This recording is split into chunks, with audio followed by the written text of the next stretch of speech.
niat yang ikhlas patut diacungkan jempol. Tapi niat yang ikhlas tidak bisa berdiri sendiri, harus dipadukan dengan cara yang benar, harus dipadukan dengan keselarasan dengan dalil dan tuntunan Rasulullah SAW. Dan ini adalah kaidah dalam semua kehidupan. Di semua kehidupan, kalau kita ingin berhasil, maka kita harus menggabungkan antara niat ikhlas dan baik dan cara yang benar. Karena hanya niat ikhlas di bidang manapun kita tidak akan diterima. Dan sebaliknya, kalau kita hanya cara yang benar saja tapi tidak ikhlas, itu pun tidak berkah walaupun diterima oleh manusia.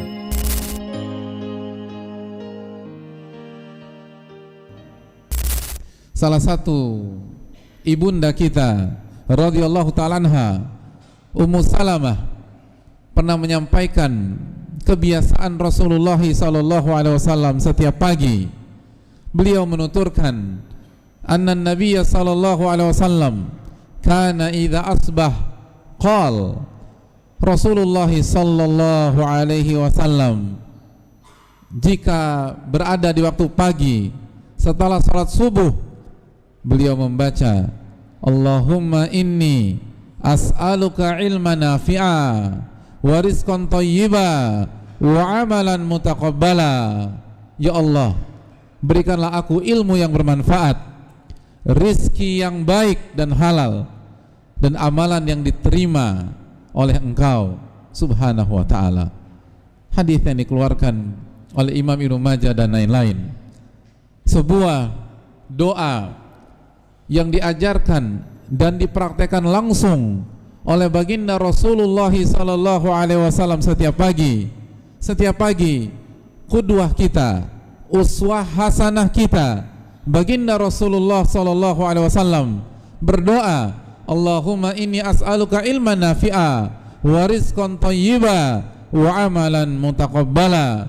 Ya Allah, berikanlah aku ilmu yang bermanfaat, rizki yang baik dan halal, dan amalan yang diterima. Sebuah doa yang membuat kita mengevaluasi diri kita. Sudahkah kita membaca doa ini tadi pagi? Sudahkah kita membaca doa ini kemarin pagi? Sudahkah kita senantiasa membaca doa ini di setiap pagi hari, sebagaimana umat yang selalu ingin meneladani Rasulnya sallallahu alaihi wasallam? Apabila Nabi SAW membaca doa ini, maka hendaknya kita membaca doa ini.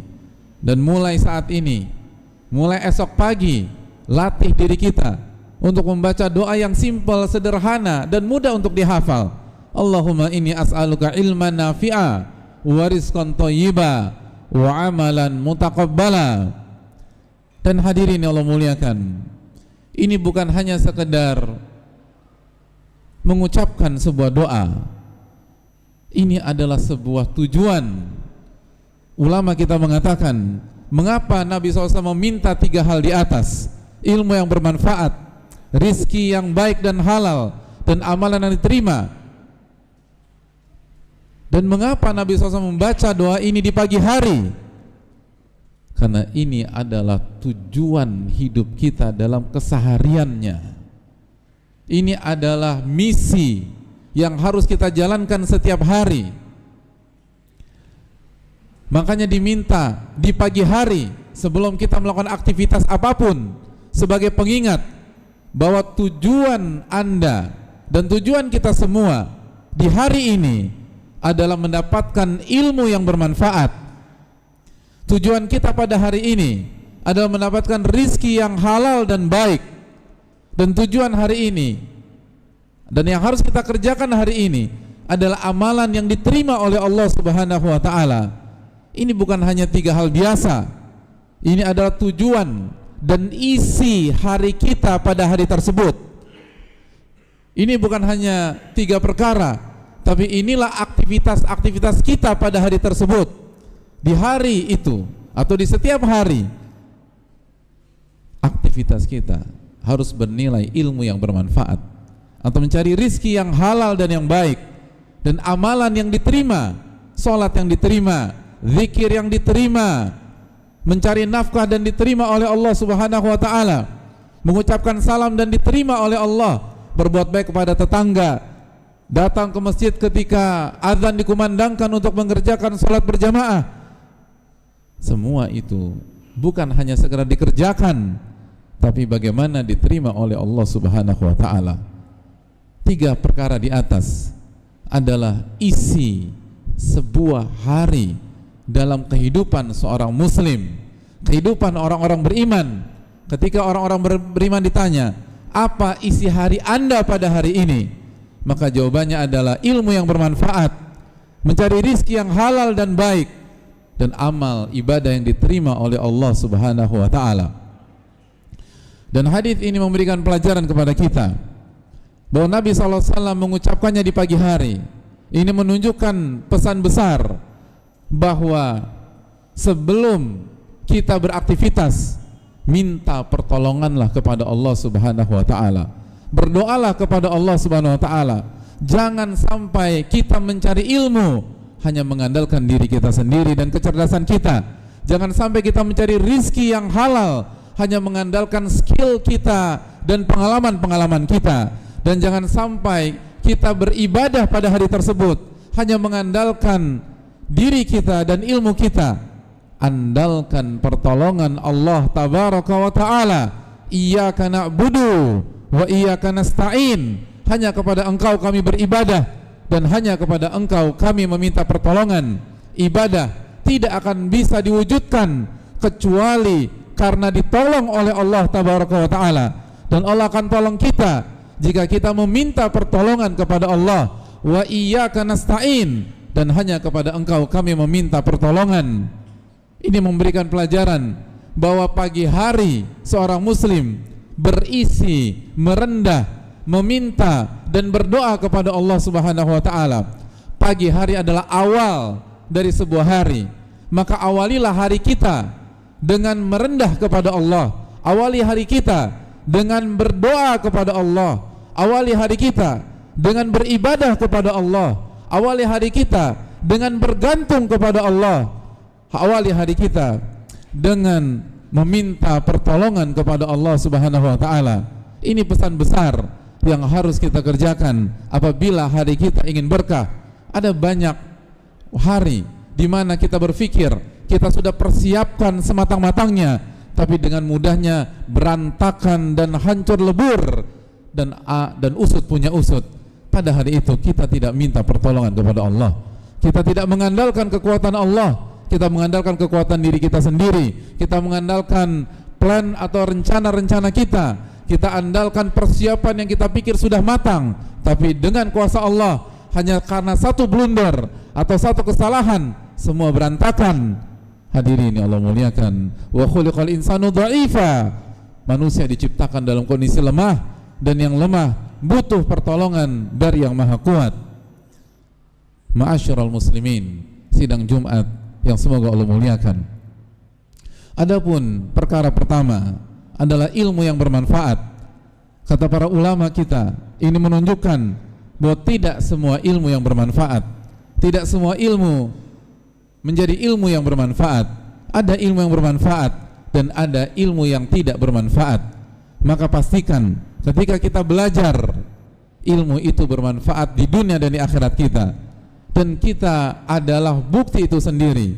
Kalau kita evaluasi diri kita dari kecil sampai hari ini, ada berapa banyak pembahasan yang kita pelajari tidak kita terapkan. Kita pelajari dan kita hafal, tidak ada gunanya dalam kehidupan kita. Maka seorang muslim harus fokus dengan ilmu yang bermanfaat untuk dunianya dan untuk akhiratnya. Dan ilmu tersebut adalah ilmu yang berdasarkan Al-Quranul Karim dan sunnah Rasulullah SAW, dan bermanfaat untuk hajat manusia dan orang banyak. Dan pastikan itu menjadi misi kita pada hari tersebut. Dan prioritaskan ilmu-ilmu yang fardu ain, ilmu tentang iman, ilmu tentang tauhid, ilmu tentang bahaya kesyirikan, ilmu tentang ibadah yang merupakan fardu ain bagi kita. Pastikan kita mempelajari ilmu tersebut. Pelajarilah Al-Quranul Karim dan pelajarilah sunnah Rasulullah SAW dengan pemahaman yang benar yang diajarkan Rasulullah SAW, para sahabat beliau radhiyallahu ta'ala anhum, dan para ulama-ulama yang menjadi ahli waris para nabi dan rasul. Pelajarilah dari Al-Quran dan sunnah Nabi SAW yang valid dan yang sahih dan dengan keterangan yang benar. Hadirin yang Allah muliakan, itulah ilmu yang bermanfaat. Dan silakan pelajari ilmu yang halal dan selaras dengan agama kita dan bermanfaat bagi hajat hidup kita dan orang banyak. Tapi intinya, jangan pernah lupa ilmu yang fardu ain, jangan pernah lupa kewajiban-kewajiban kita. Dan ilmu yang bermanfaat disebutkan pertama kali oleh Rasulullah SAW dalam doa ini, itu menunjukkan bahwa ilmu sebelum berbicara dan beramal, sebagaimana dikatakan Al-Imam Al-Bukhari, al-ilmu qabla al-qawli wal amal. Ilmu dulu sebelum berbicara dan beramal. Ilmu dulu sebelum kita berbicara tentang mencari rizki yang halal. Ilmu dulu sebelum Anda sholat, sebelum Anda puasa, sebelum Anda zikir. Artinya, kalau kita ingin punya harta yang halal dan harta yang baik, maka kita harus tahu ilmunya. Dan kalau kita ingin sholat kita diterima, puasa kita diterima, zikir kita diterima, amal ibadah kita diterima, maka kita harus tahu ilmunya. Ilmu sebelum berkata dan berbuat, ilmu sebelum berkata dan beramal. Maka hadirilah majelis-majelis ilmu, milikilah mentalitas pembelajar sejati dalam kehidupan keseharian kita. Umat Islam adalah umat yang bukan hanya hobi belajar, tapi belajar adalah darah daging yang tidak bisa dipisahkan dengan dirinya. Karena itu perintah Allah, talabul ilmi faridatun ala kulli muslim. Menuntut ilmu hukumnya wajib bagi setiap muslim, bisa fardu ain atau bisa fardu kifayah. Adapun perkara yang kedua, ma'asyiral muslimin, adalah rizki yang baik dan halal. Ini memberikan pesan bahwa tidak semua rizki itu halal, tidak semua rizki itu baik, dan umat Islam hanya boleh mencari rizki yang halal dan baik. Dan jangan kita gadaikan dan kita pertaruhkan kebahagiaan kita di dunia dan masa depan kita di akhirat hanya karena rizki yang haram atau harta yang haram. Harta yang haram tidak akan pernah memberikan kebahagiaan di dunia, bahkan menghancurkan kebahagiaan kita di dunia dan akan berakhir tragis di akhirat. Nabi kita SAW bersabda, beliau mengatakan, innahu la yarbu lahmun min suhtin illa kanatin naru aula bih. Beliau menyatakan bahwa daging yang tumbuh dari harta yang haram, kecuali neraka lebih pantas untuk daging tersebut. Na'udzubillah, tsumma na'udzubillah. Daging kita, tubuh kita, kalau tumbuh kembangnya karena asupan makanan yang haram atau makanan halal, tapi didapatkan dengan cara yang haram, uang yang haram, maka tubuh itu, kata Rasulullah SAW, diri itu, kata Nabi SAW, lebih pantas untuk dibakar di api neraka daripada dimasukkan ke dalam surga. Hadirin yang Allah muliakan, jangan sampai kondisi yang memang sedang berat atau diuji oleh Allah Subhanahu wa taala seperti sekarang membuat kita lupa akan hakikat dan identitas kita sebagai seorang hamba. Jangan sampai membuat kita lupa bahwa dunia ini sebentar dan nanti akan ada perjalanan kehidupan yang tidak ada akhirnya, kehidupan abadi. Dan jangan sampai kehidupan abadi itu dihabiskan di neraka Allah Subhanahu wa taala. Setiap daging yang tumbuh dari hal yang haram, maka kata Nabi kita SAW, neraka lebih pantas untuk daging dan tubuh tersebut. Aku qouli hadza wa astaghfirullah li wa lakum. Alhamdulillahi wa kafa, wassalatu wassalamu ala nabiyil mustafa, wa ba'd. Ma'asyiral muslimin, sidang Jumat yang Allah muliakan, bertakwalah kepada Allah Subhanahu wa taala dengan sebenar-benarnya takwa, dan orang-orang bertakwa akan beruntung di dunia dan di akhirat.